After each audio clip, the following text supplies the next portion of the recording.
This video is brought to you by Surfshark VPN.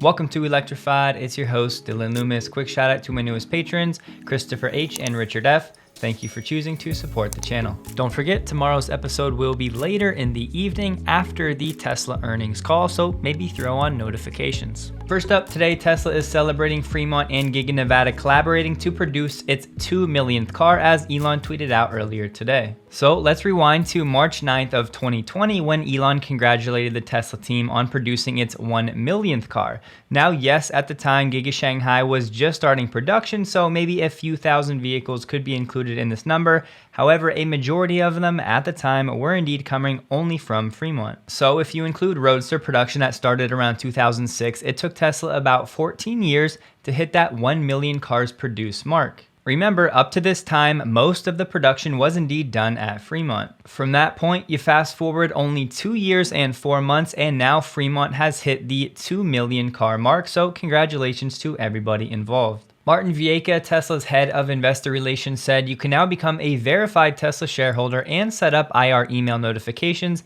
at the bottom of its IR website. This whole process took me about 3 minutes. You just log into your Tesla account, then you connect your brokerage with your Tesla shares via Plaid, and essentially you're verified. And in terms of managing email preferences, if you click that link, it brings you here and gives you 3 options for what notifications you would like to receive from Tesla's investor relations. We get some new comments from Tesla's Robin Denholm, the board chair on Tesla in Australia. It should be noted, if you go to her LinkedIn, she is also now serving as the tech counsel in Australia for the better part of the last year. She said, "We now have more than 26,500 Teslas on Australian roads and the momentum is there. I personally would not be surprised if we double that number by the end of the year." At the end of Q1 this year, EVs only made up 2% of new car sales in Australia, and Robin said, "We have more Powerwalls installed in Australia than we do Teslas on the road." Home batteries are popular in Australia to go along with rooftop solar in a country that has the highest per capita rooftop solar uptake globally. Why the lack of EVs? Well, there are myriad reasons, not the least of which is a lack of fast charging stations. Transformers need to be added to the grid, a process that she said was very slow in Australia compared with the rest of the region. Robin also asked for Australia to do more to build battery materials refining capacity.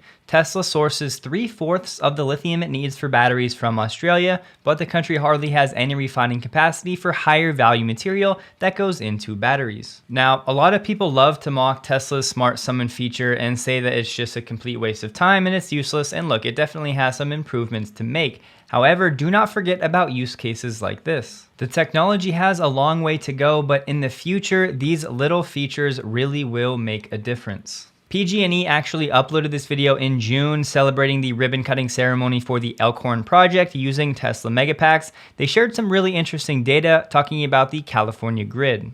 With this type of leadership and this type of focus, energy storage has really become an absolute centerpiece of California's clean energy strategy. And as David was saying today, we have more storage on our grid here in California than anywhere else in the world. And with the addition of this 182.5 megawatt Elkhorn battery facility, California will have 3,163 megawatts of storage on our system as of today. And just in the next several weeks across the course of June, we're going to add another 700 megawatts to this system. It's an incredible growth curve. It's an incredible success story. And I think clearly we've entered a golden age of energy storage here in California. A Reddit user shared an anecdote of their 9-year-old Model S being out of warranty. Unfortunately, the drive unit failed, and one service center was recommending that they scrap the car rather than spending $7,500 out of pocket to replace the drive unit because of other things that could and may likely go wrong. I just wanted to highlight for all of the long-term thinkers, there really aren't a ton of Teslas that are currently out of warranty. So in the coming years, as we get more and more, we will learn a lot more about what some of these out of warranty repair costs look like and what kind of options people will have branching out of just Tesla service centers and hopefully into more third-party shops that can specialize and understand EVs. Not to mention getting the right parts for them as well. If you're wondering about Tesla's battery and drive unit limited warranty, it will be based on the model of vehicle that you have, but go ahead and pause the video or take a screenshot. Recently in Tesla's code, Green the Only found some that referred to Apple Music, so people got excited thinking there may be a native Apple Music integration coming. However, unfortunately, Green is now saying that no, the old bits were included have been removed. This does not have to mean Apple Music integration in a Tesla is dead, it's just seemingly there's nothing going on right now. When you stop and really think about how much of your life is running through the interwebs, it can be a bit alarming. This is part of why I've been using Surfshark for the better part of 2 years now, and thank you to Surfshark for sponsoring this video. I was introduced to Surfshark watching Undecided with Matt Farrell, saw him recommend it, and I gave it a shot, and here we are today, so thank you to Matt. It's not all just about protecting your personal data though. Surfshark can make your IP address look like it's coming from a different country, so you can stream video from locations around the world, bypassing geo restrictions. This may also help you find better deals on flights and hotels too. And when it comes to protection, Surfshark is a VPN that makes your internet browsing private, ensuring that your internet provider is not tracking you, and it will encrypt your sensitive data to protect you from hackers.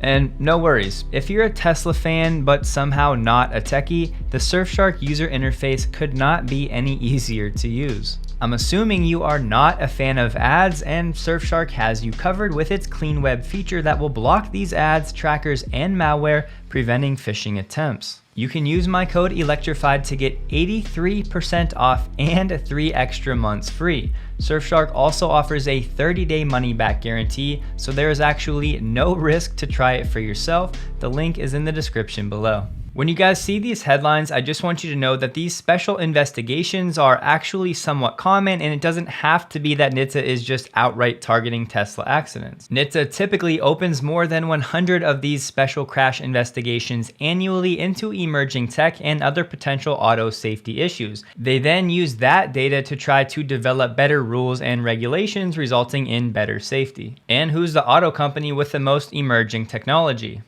If you've been trying to go to Tesla's annual shareholder meeting, be sure to check your email. They're sending out confirmations of eligibility for the event that will take place August 4th, 5:30 p.m. Eastern Standard Time. Here's what the letter looks like for the Cyber Roundup, and check-in will open at 1 p.m. Central Time. This tweet from Dan Ives basically summarizes the expectations for Tesla's financials tomorrow. Many people focusing on Tesla's ability to preserve margins given all of the unexpected challenges in the quarter, and people will be looking for guidance for the second half of this year and into 2023 and beyond. On that note, Gary Black shared the Tesla IR compiled estimates for its Q2 financials.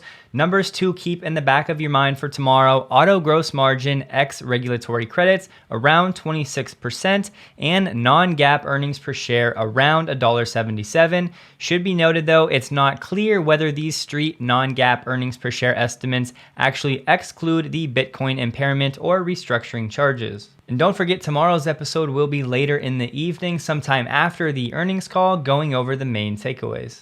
Munro Live uploaded a video comparing the new Model Y from Austin, fit and finish, to one from the Fremont factory. They did talk about how the Fremont Model Y, the one you're looking at, had these 2 window panes for soundproofing and better insulation. And when you compare that to the Austin-built Model Y, you can see that the new window panes are almost like one window pane connected to a smaller, much thinner pane. So this could have been for cost or weight reduction, according to Carl from Munro. They also talked about how the wiper blades on the new Austin-built Model Y are a bit more recessed actually under the hood of the car, which gives a bit more protection and changes the styling. That's compared to this white vehicle, which was built in Fremont last year, and you can see the wiper blades are definitely much more visible. We got some new information on the upcoming all-electric Chevy Blazer that should be starting around $45,000, and it will come in 5 different trim levels. This, of course, a very important vehicle that will be playing in the same segment as Tesla's Model Y. Here you have a look at 4 of the different trims and when each will be available, along with the ranges that will vary, starting at 247 miles of range, going up to 320 miles, and that 5th variant will actually be a police vehicle. And apparently we still have people doing this. With this Chevy Blazer EV, we're looking at a summer 2023 launch. The SS or Super Sport version will have up to 577 horsepower, and that variant will start at $66,000. From a charging standpoint, it looks like the Chevy Blazer will be capable of up to 190 kilowatts, which would be around 78 miles of range in 10 minutes, but of course we need to see the actual charging curve. Customers will have the option to spec their Blazer in either front, rear, or all-wheel drive configurations. GM did say earlier this week this car would be built in northern Mexico, and it should be ready to be sold by the end of 2023. I'll be honest, at this point, my initial reaction here is to go off on GM and the administration for talking about leading innovation and supporting American jobs, GM lobbying the government to do all of these great things for America, only to turn around and now build GM's first real mass market EV in Mexico. It's just insane to me that the public gets all of these empty promises from the administration and GM, and then when push comes to shove, they basically give a big forget you to the American worker. It's just a shame.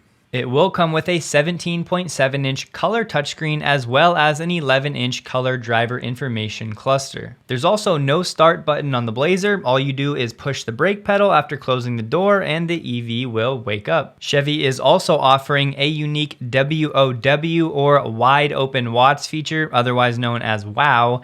This will enable a mode where you can do 0 to 60 seconds in approximately less than 4 seconds based on GM estimates. Spotted Model on Twitter shared this image of two vehicles side by side. You have the new Chevy Blazer EV and the VW ID4, looking eerily similar. We get some comments from Mary Barra from a new AP interview. Apparently, she's not backing off of her audacious prediction. By the middle of this decade, her company will sell more EVs in the US than Tesla. She said she's confident GM can unseat Tesla with higher priced specialty vehicles, and it will beat Elon to high range EVs at prices that people can afford, even though last year GM sold 25,000 EVs in the US, which was less than 1/10 of Tesla's estimated US sales last year. Barra is hoping to keep prices relatively low, banking on chemistry breakthroughs to cut battery costs. So comments like this really do just feel like hopium, and the question will become, if they do sell EVs in the $30,000 range, how much money will they be losing? And like we talked about, how long can they pull that off? She talked about a new chip strategy for GM that by 2025, it'll move toward 3 families of chips that Barra said the company will buy and control itself.